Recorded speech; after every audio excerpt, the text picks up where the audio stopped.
Welcome to History class with Miss Joyce. In today's class, you will learn about the transatlantic slave trade.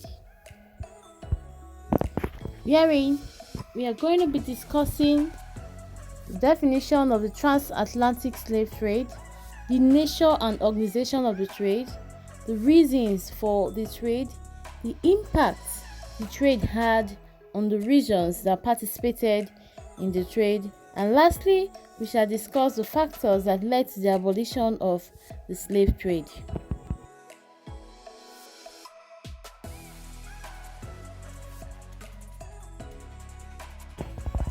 And what do we mean by the word Atlantic slave trade, or rather the transatlantic slave trade? This simply refers to the export of slaves across the Atlantic Ocean to the American continent for the purpose of labor in plantations, mines, and domestic servants. The transatlantic slave trade was a trade that involved the selling of Africans to the Europeans, and in turn, these Europeans pay those Africans, that is, the slave traders, and transport the slaves from Africa to the Americas to work in either the plantations, the mines, or to serve as domestic servants. Slavery was a traditional part of African society. Various states and kingdoms in Africa operated one or more of the types of slavery in Africa. The transatlantic slave trade began around the mid-15th century, when the Portuguese interest in Africa moved away from the deposits of gold to a much more rapidly or readily available commodity, which was slave. By the 17th century, the trade was in full swing, reaching a peak towards the end of the 18th century. It was a trade which was especially fruitful, since every stage of the journey could be profitable for merchants. The slave trade was a well-organized business.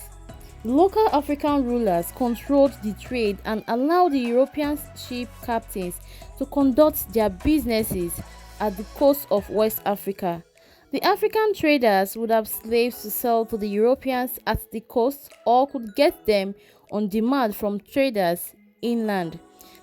The Atlantic slave trade was a business of king, rich men, and prime merchants. Some kings sold slaves directly or dealt directly with the European slave traders, while others dealt with these traders indirectly. Either ways, it was not all kings from Africa that partook in the transatlantic slave trade. Some kings fought against selling their own people as slaves to the European slave traders. For example, Queen Nzinga in Angola, West Africa, fought hard against the trade. She was against her own people being sold into slavery, but however, she is said to have sold her enemies into slavery. The major cargoes that were involved in the transatlantic slave trade were human, that is, slaves from Africa. In 1441, a Portuguese explorer was the first person to return to Lisbon, Portugal with 10 slaves. His name was Gonçalves. He was the first Portuguese to return to Lisbon with 10 slaves, who were later presented to the king, Prince Henry. The king received them and promised to convert them to Christianity. But after the death of Prince Henry, slave trade became commercialized and expanded by the Portuguese explorers and merchants. By 1460, between 700 and 800 slaves were being exported annually to Portugal.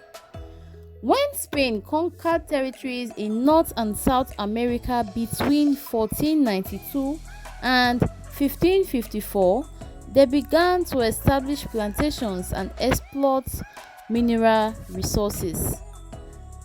Furthermore, the acute shortage of human labor forced them to venture more into Africa for slaves who would serve as workers. In addition, the Indian population in Mexico and environs were not resistant to malaria fever like black Africans. Between 1530 and 1600, an average of 13,000 slaves were exported to the Americas annually. With steady colonization of North and South America by the imperialist power, more slaves were demanded with the establishment of sugarcane plantations in the New World around 1640. Thus, these Europeans ventured into or came into Africa demanding for greater or for more population of slaves or Africans to work as slaves in the Americas. Now, how were these slaves acquired? These people that were captured and then sold to the Europeans as slaves, how were they acquired? The first was criminals sold by traditional rulers. Many African kings and rulers were responsible for the enslavement and sales of Africans as slaves to Europeans. Many criminals were sold as punishments for their atrocities in their native lands, and in order to do away with them, they were sold into slavery by their traditional rulers.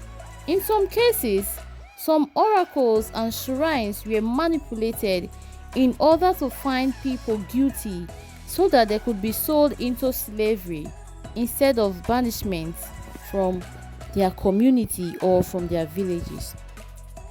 Another way by which slaves were gotten during this time were those obtained from raid and kidnapping. With the acquisition of firearms, many traditional rulers and chiefs organized slave raids into the interiors. Unfortunate settlers were captured and could be sold as slaves to European merchants and slave dealers on the coasts. This method was recognized as illegal.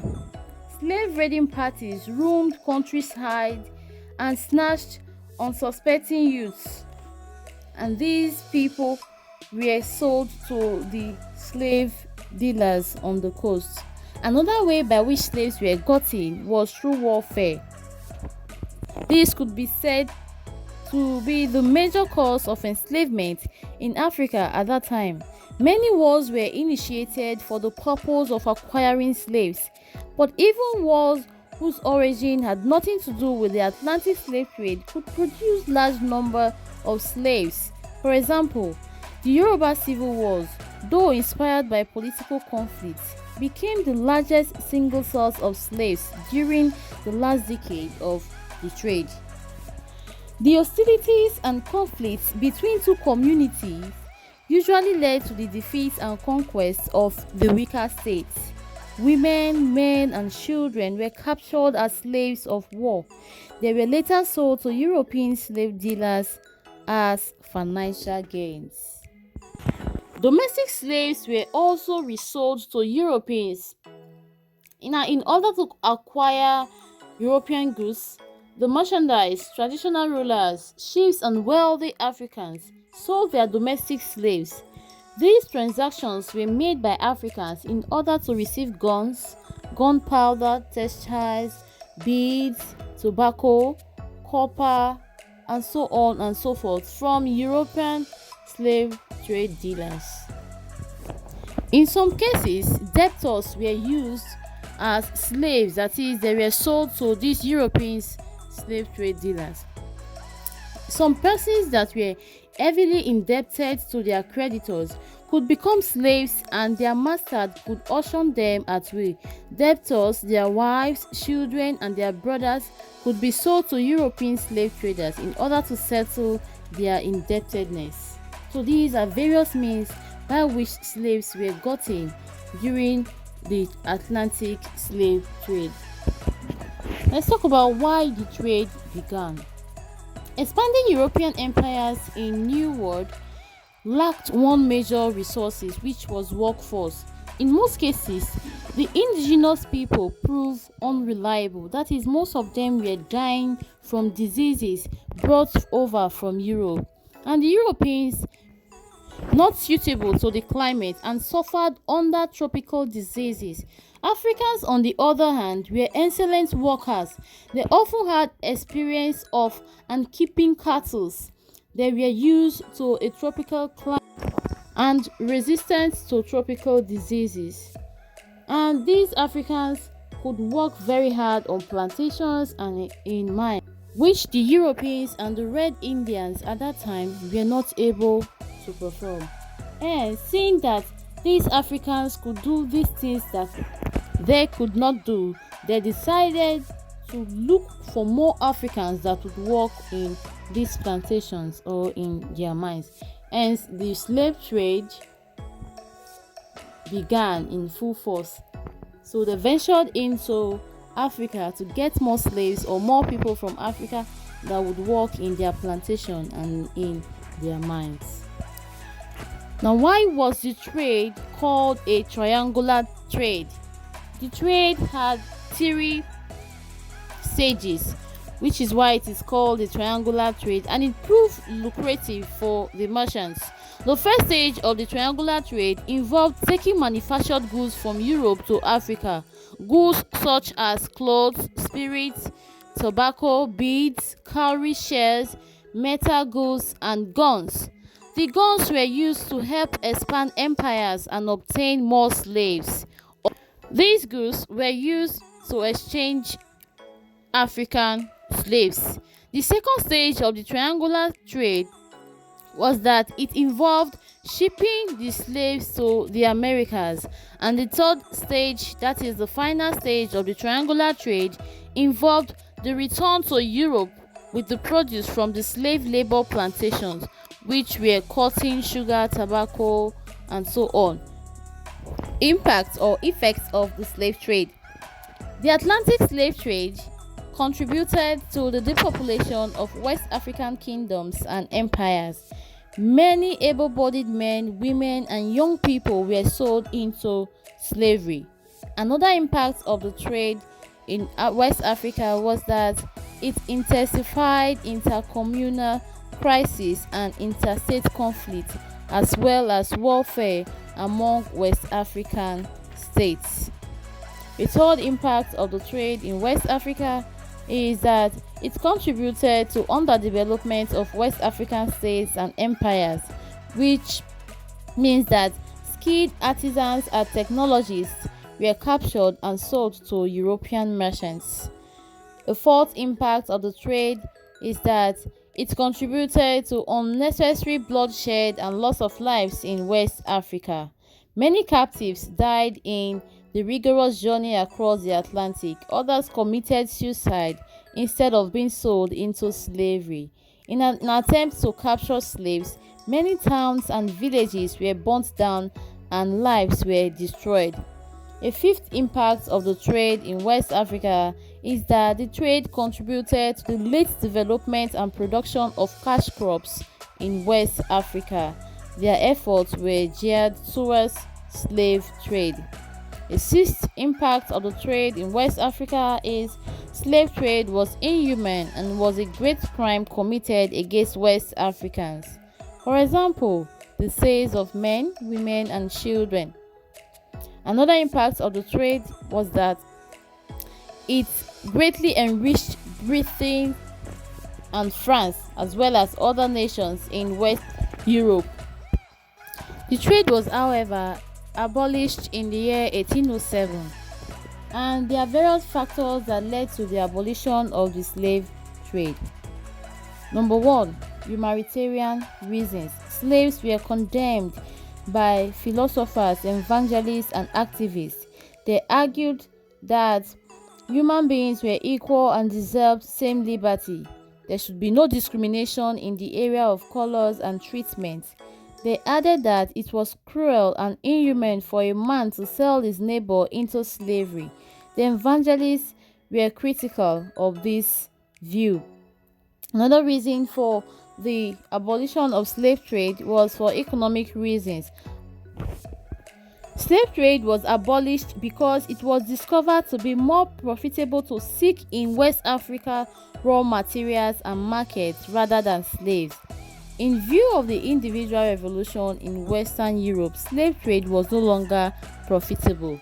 And another reason for the abolition of slave trade was the abolitionist movement. Many groups and associations emerged that strongly criticized slavery and slave trade. Their efforts raised awareness in Europe and the world all over until their views were considered for the abolition of slave trade. A fourth reason for the abolition of slave trade is that the British Parliament they passed a motion that argued or agreed to the gradual abolition of slavery and slave trade in 1807, as mentioned earlier. Another factor that led to the abolition of slave trade was the violence by slaves. Slaves later became violent to their masters.